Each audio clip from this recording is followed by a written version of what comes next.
afternoon, everybody. Welcome along to Sea Life Splash. My name's Kate, and I'd like you all to put your hands together. So we've got a big welcome for Claude. Bobby. This is the all around in the pool we've got Selena. First and most important thing that we need to clear up about Claude is that he's not a seal, he is a sea lion. Bobby. There's a number of ways you can tell this. First of all, have a look at his front scissors. They make Claude very strong and very agile. Seals don't have the same thing, so we're going to go see Selena. She's a seal.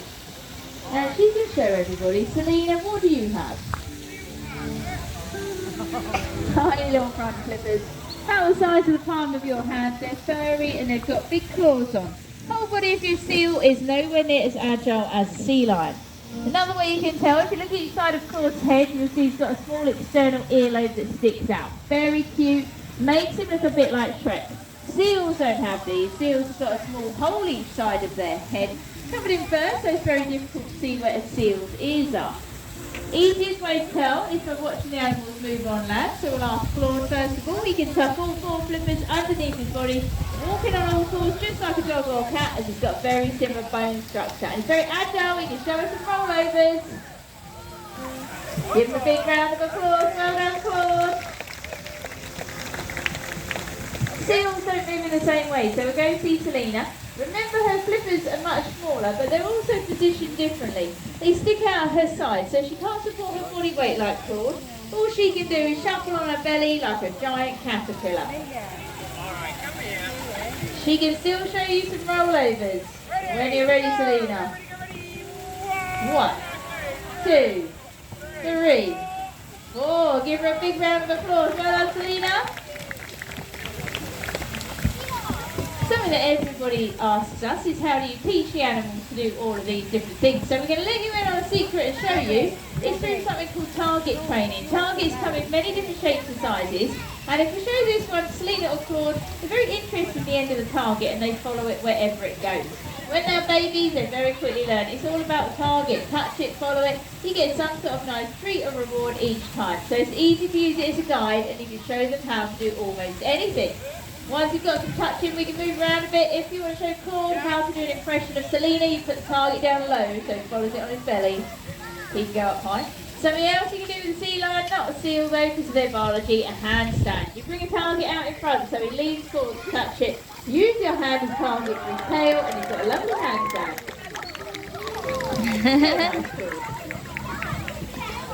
Another thing you can teach them is something that's called porpoising or bow jumps. Dolphins are most famous for this. They use it for riding the waves when they're playing at the front of boats. Claude's going to show us what it is. Everyone watch and listen carefully. You might be able to see and hear him taking a breath of air.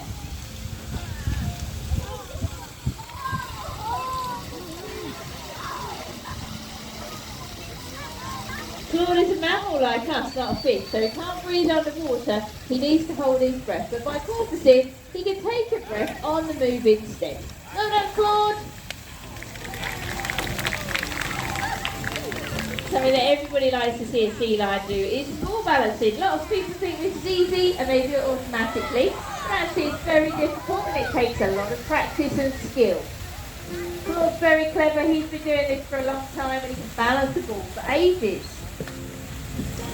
Once you've got some normal balancing, we can start to train things up a little bit. So let's ask Claude if he wants to go for a swim. We'll give the ball back and we'll see if he can balance and swim at the same time.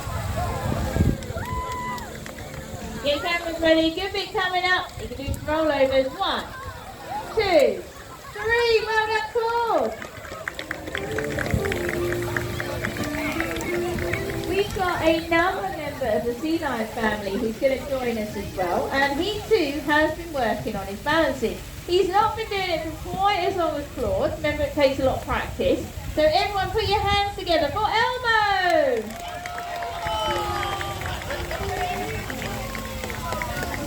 Elmo's balancing has been going quite well lately, so we're not going to start too easy. We want to challenge Elmo. Let's get him thinking about what he's doing. We're going to ask him to go retrieve the ball from across the water. Everybody watch Elmo's whiskers. Whiskers are up, feeling for the movement of the ball. Then he can move his head and neck, keep control of it and balance it all the way back to his feet. We'll give Claude his ball. Let's see if we can get a handstand as well. Very good.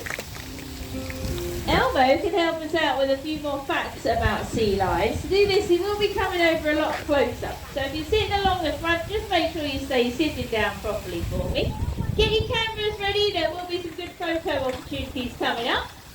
Everyone knows that sea lions like to eat fish, but if you live in the wild, you need to catch it yourself. They have a number of features to help do this. First one is whiskers. They've got between 40 and 60 of these. Each one's got around 1,800 nerve endings, so they're incredibly sensitive. And even if sea lion was totally blind in the wild, they'd still be able to find their food, as they can feel the vibration the fish makes as it swims through the water. Another important feature, his teeth. He's got 34, only pointy ones for catching and grabbing. They don't chew their food like dogs and children. And you can see this if you watch him catching his fish. There's no chewing involved, he just swallows it whole. Elmo's a very cheeky sea lion as well, and he can show you just how cheeky he is by sticking out his tongue. Well done, Elmo. If you ask them nicely, I'm sure they'll give you a big round of applause.